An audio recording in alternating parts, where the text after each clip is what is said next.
जिनके घरों में 2 से 3 साल तक के बच्चे हैं, इन बच्चों को जब भी आप पढ़ने के लिए बैठाते हैं तो वो बैठते नहीं हैं, पूरे टाइम खेलते रहते हैं या इधर उधर भागते रहते हैं।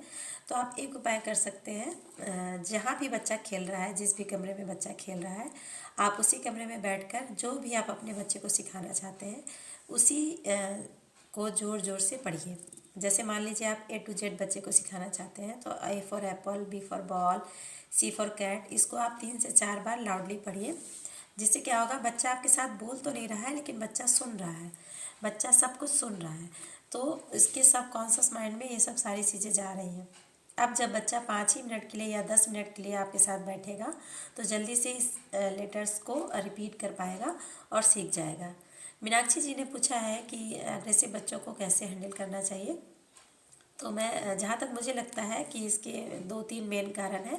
पहला तो ये है कि जिन घरों में बड़े आपस में लड़ते हैं या फिर बड़े अपने बड़ों को जवाब देते हैं तो बच्चे उनसे सीख जाते हैं कि ऐसे ही जवाब देना होता है या ऐसे ही लड़कर चीज़ें सॉल्व की जाती हैं।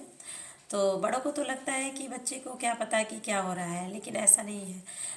आप बाकी सब मामलों में बच्चे को बच्चा समझ सकते हैं। जैसे मान लीजिए कि बच्चा रोटी बनाना नहीं जानता, रोटी बनाने के मामले में आप बच्चे को बच्चा समझ सकते हैं, लेकिन सीखने के मामले में बच्चा आपसे भी तेज़ी से सीख रहा है, क्योंकि 6 साल तक के बच्चों का दिमाग बहुत ही तेज़ी से ग्रो करता है और उनकी सीखने की स्पीड बहुत ही हाई होती है।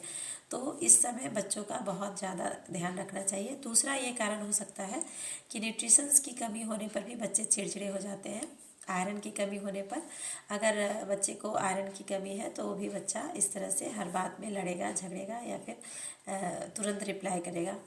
तीसरा कारण हो सकता है कि बहुत सारे लोग जो है, पेरेंट्स क्या करते हैं कि हर चीज़ बच्चे को मार कर बताते हैं। कहने का मतलब कि पढ़ने के लिए मार दिए, नहाने के लिए मार दिया। तो इस तरह से बच्चा क्या होता है कि बच्चा धीरे धीरे सीखता रहता है कि इसी तरह से काम होता है, और जब बच्चा बड़ा होता है तो वो भी हर बात में मारना पीटना या चीज़ों को गुस्सा निकालना, अपना चीज़ों को फेंकना, इस तरह से करने लगता है। जिसके लिए सबसे पहले तो घर का माहौल ही अच्छा करना पड़ेगा। जैसा आप करेंगे बच्चा बिल्कुल वैसा ही करेगा।